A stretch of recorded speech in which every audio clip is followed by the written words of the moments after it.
والنجم إذا هوى ما ضل صاحبكم وما غوى وما ينطق عن الهوى إن هو إلا وحي يوحى علمه شديد القوى ذو مرة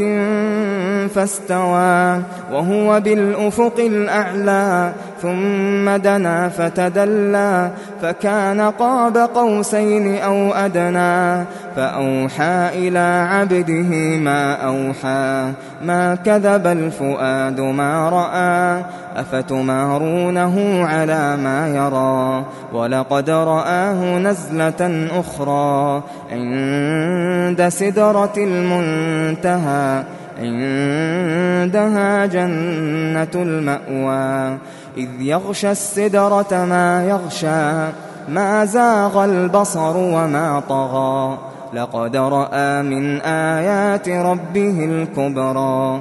أفرأيتم اللات والعزى ومناة الثالثة الأخرى ألكم الذكر وله الأنثى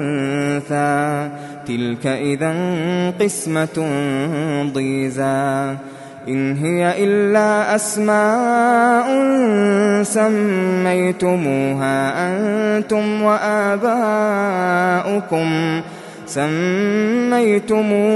أنتم وآباؤكم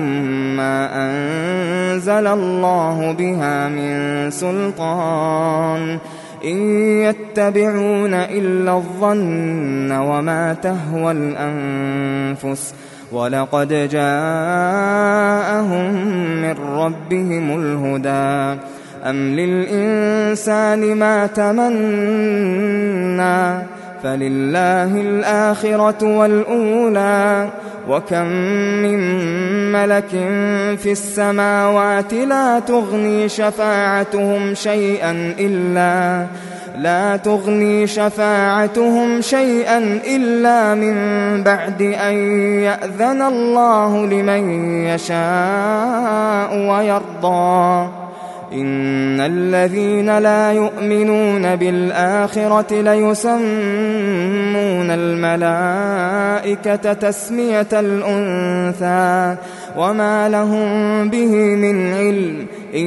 يتبعون إلا الظن وإن الظن لا يغني من الحق شيئا فأعرض عمن تولى عن ذكرنا ولم يرد إلا الحياة الدنيا ذلك مبلغهم من العلم إن ربك هو أعلم بمن ضل عن سبيله وهو أعلم بمن اهتدى ولله ما في السماوات وما في الأرض ليجزي الذين أساءوا بما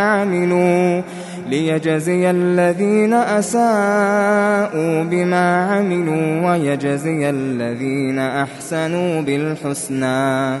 الذين يجتنبون كبائر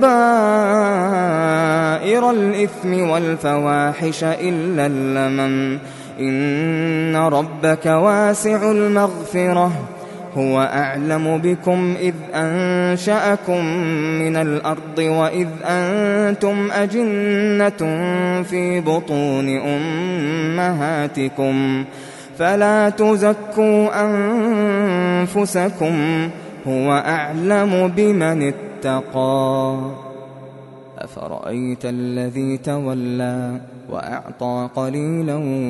وأكدى أعنده علم الغيب فهو يرى أم لم ينبأ بما في صحف موسى وإبراهيم الذي وفى ألا تزر وازرة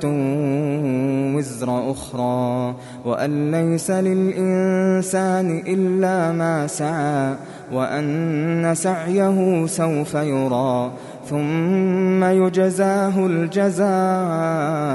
الأوفى وأن إلى ربك المنتهى وأنه هو أضحك وأبكى وأنه هو أمات وأحيا وأنه خلق الزوجين الذكر والأنثى من نطفة إذا تمنى وأن عليه النشأة الأخرى وأنه هو أغنى وأقنى وأنه هو رب الشعرى وأنه أهلك عادا الأولى وثمود فما أبقى وقوم نوح من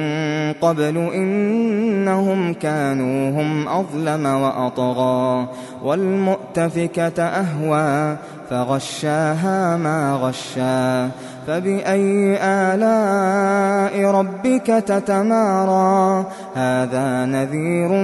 من النذر الأولى أزفت الآزفة ليس لها من دون الله كاشفة أفمن هذا الحديث تعجبون وتضحكون ولا تبكون